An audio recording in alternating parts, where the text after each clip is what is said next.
हिमाचल प्रदेश भाजपा अध्यक्ष डॉक्टर राजीव बिंदल ने कांग्रेस सरकार पर कड़ा प्रहार करते हुए कहा कि यह राज्य के राजनीतिक इतिहास में पहली बार है जब मुख्यमंत्री, उप मुख्यमंत्री, मंत्री और सत्ता पक्ष के विधायक अपनी ही सरकार के दौरान आयोजित विधानसभा सत्र को छोड़कर धरने पर बैठ गए।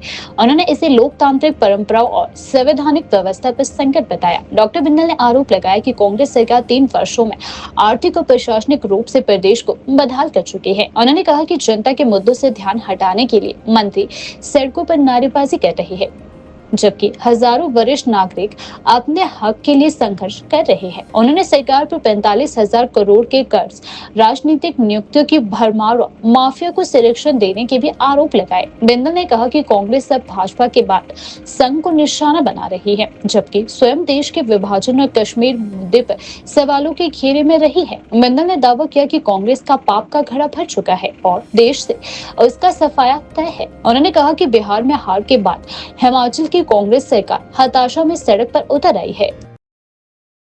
हिमाचल प्रदेश के राजनीतिक इतिहास का यह वो काला अध्याय शुरू हुआ है जब हिमाचल प्रदेश की सत्तासीन सरकार मुख्यमंत्री सहित सड़कों पर उतर जाए। जनता ने जिनको सरकार चलाने का दायित्व दिया, जिनको जनता की समस्याएं सुलझाने का दायित्व दिया, वो चलती हुई विधानसभा को छोड़कर मुख्यमंत्री, उप मुख्यमंत्री, मंत्रीगण और सत्ता पक्ष के विधायक तख्तियां लेके सड़कों पर उतर जाएं और विधानसभा को खुला छोड़ दें। ये इस बात का द्योतक है कि कांग्रेस की वर्तमान सरकार को सत्ता में रहने का कोई अधिकार नहीं रह गया। जो सरकार चला नहीं सकती, जो सरकार के माध्यम से जनता की भावनाओं की कदर नहीं कर सकते। आज उसी समय जब सरकार सड़कों पर निकली, मंत्री सड़कों पर निकले, 60 साल, 70 साल, 80 साल के बुजुर्ग, वरिष्ठ नागरिक हजारों की संख्या में सरकार के खिलाफ प्रदर्शन करने के लिए सड़कों पर उतरे। क्या विकट स्थिति है। 500 किलोमीटर चल करके एक बुजुर्ग आदमी अपने अधिकार के लिए, सरकार से लड़ने के लिए, सरकार से मांग करने के लिए सड़क पर उतर रहा है, तो सरकार भी सड़क पर उतर गई। अब किससे मांगेंगे जो खुद ही मांगने वाला है। इसलिए सत्ता में रहने का अधिकार खो चुके। 2022 में झूठ के आधार पर, झूठी गारंटियों के आधार पर, फरेब के आधार के ऊपर सत्ता में आई हुई कांग्रेस 40,000 करोड़ रुपए से ज्यादा का कर्ज लेने के बाद अपने लिए हर प्रकार की व्यवस्थाएं जुटाने के बाद जनता के लिए उनका खजाना खाली है, जन समस्याओं के समाधान के लिए खजाना खाली है, आपदा राहत के लिए खजाना खाली है। ऐसी सरकार को सत्ता में रहने का अधिकार नहीं है।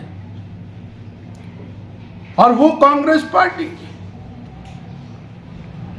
जो देश के विभाजन के लिए जिम्मेवार, भारत माता के अंग भंग के लिए जिम्मेवार है, जिसके कारण करोड़ों देशवासी बेघर हुए,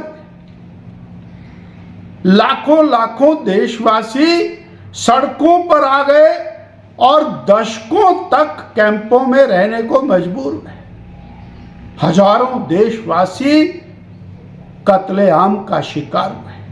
वो कांग्रेस पार्टी, वो राष्ट्रीय स्वयंसेवक संघ जैसे राष्ट्रीय संगठन को गाली देने पर उतरी है।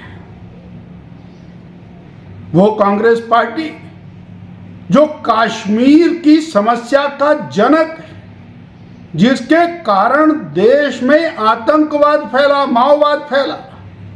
वो कांग्रेस पार्टी जिसने चीन को 40,000 वर्ग किलोमीटर जमीन कब्जे में दी। वो कांग्रेस पार्टी जिसने जाति के आधार पर, धर्म के आधार पर, वोटों के लालच में तुष्टीकरण के कारण देश को आंतरिक रूप से खोखला कर दिया, वो कांग्रेस पार्टी और उनके नेता और उनके मंत्री भारतीय राष्ट्रीय स्वयंसेवक संघ जैसे राष्ट्रवादी संगठन के बारे में कुछ कहें, ये शर्मनाक है। जरा कांग्रेस के नेताओं को, कांग्रेस की सरकार को, कांग्रेस के मंत्रियों को अपने गिरेबान में झांकना चाहिए।